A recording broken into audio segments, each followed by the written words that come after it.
Sou Mário Sérgio Salerno, professor da Poli, e nesta videoaula a gente vai ver estratégias empresariais típicas, fazer certo a coisa ou fazer a coisa certa, que não é a mesma coisa. Vamos ver o processo geral de inovação, quais são as atividades, qual a relação entre essas atividades. Vamos falar um pouquinho de inovação aberta também. Então vamos ver as estratégias empresariais típicas. São duas, liderança em custo e diferenciação.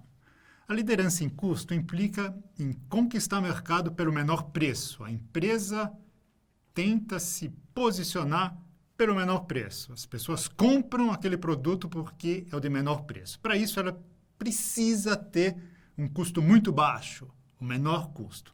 Isso leva a uma estratégia bem tradicional de racionalizar a produção, métodos de gestão de qualidade, se possível, baixo salário e assim vai.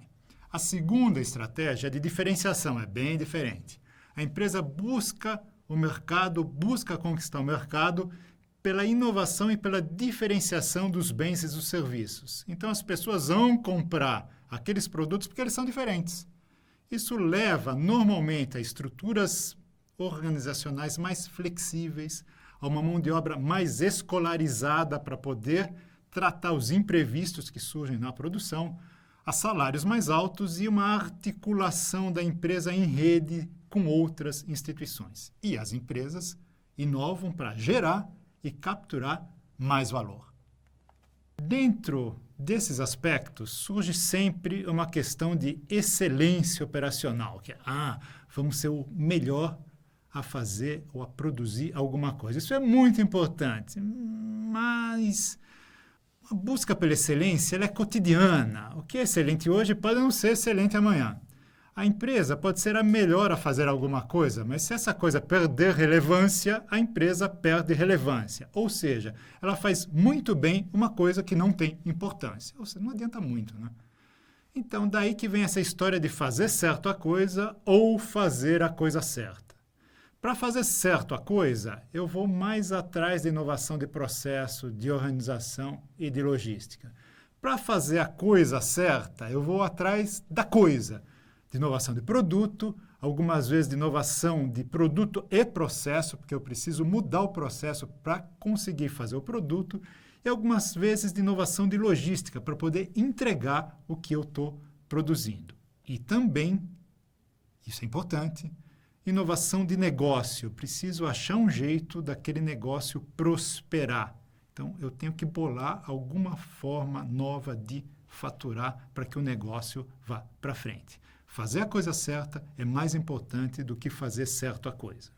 Então, preciso equilíbrio entre essas duas coisas. Também eu não vou fazer a coisa certa fazendo errado a coisa, certo? Eu preciso equilíbrio.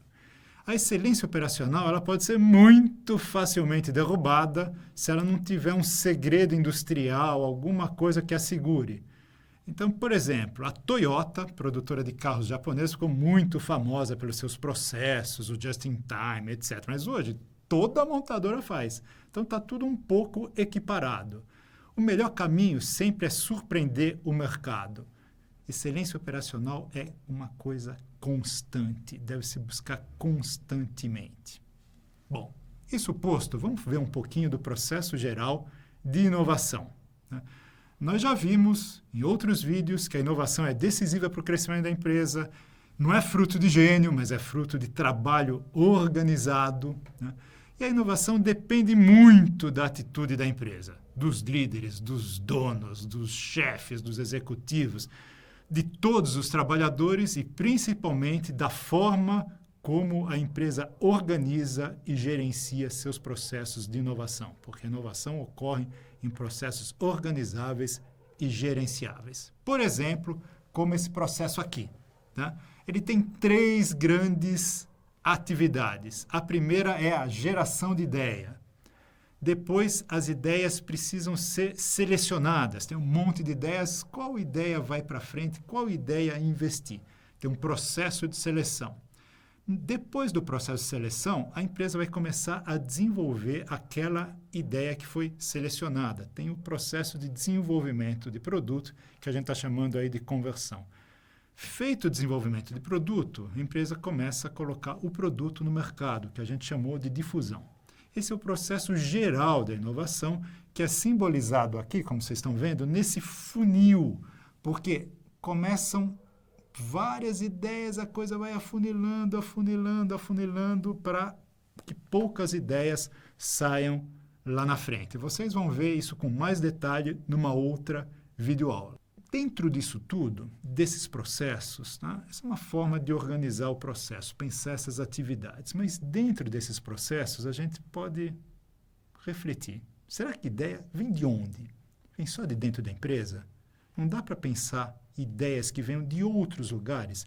Tem muitos exemplos de ideias que geraram bons produtos que vieram de dentro da empresa.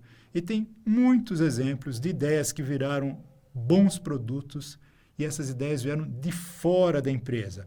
As soluções para problemas específicos, elas podem estar em muitos lugares. Os financiadores, então, estão em todos os lugares. Resumindo, dá para dizer que tem um mercado de ideias, um mercado de talentos e um mercado de financiamento. A empresa pode lidar com esses três mercados. A inovação aberta é uma ideia simples, é buscar ideias, buscar talentos, buscar soluções fora da empresa. Não é só ideia de produto, mas também soluções para processo, vendas, distribuição e assim por diante. Isso implica tratar o negócio como uma rede, ou então um ecossistema de atores e de instituições, envolvendo clientes, fornecedores, concorrentes, universidades, centros de pesquisa, e aí vai, né? Eu vou buscar ideia e inspiração também fora do ecossistema específico. Por exemplo, o avião imita um pássaro. Os edifícios em locais onde há terremoto, eles imitam árvores, né? Porque ele precisa balançar um pouco como a árvore balança com o vento, senão o edifício racha. Então, a inspiração vem de qualquer lugar. Essa é a lógica da inovação aberta. Mas tem uma coisa muito importante dentro dessa ideia. Cresce muito a importância da relação das empresas com universidades e institutos tecnológicos. Tem muita produção acadêmica importante para ser utilizada para gerar inovação.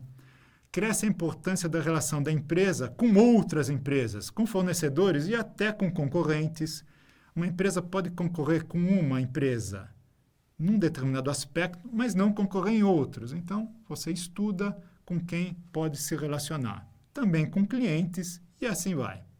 Resumindo, sobre as estratégias. Tem estratégia de competir por preço, busca do menor custo, e a estratégia de competir por diferenciação, busca por inovação de produto ou serviços. As estratégias mais lucrativas normalmente são as de competir por diferenciação.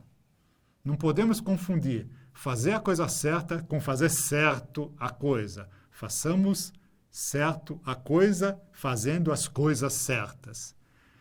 A inovação é um processo organizável e gerenciável. Isso significa que tem um processo geral de inovação. Esse processo, a gente vai ver mais para frente em outras videoaulas, ele é modificável e modificado conforme algumas contingências, né? Às vezes eu vendo primeiro e depois eu desenvolvo. Tem algumas variações que a gente vai ver depois.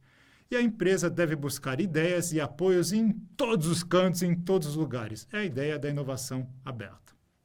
Obrigado.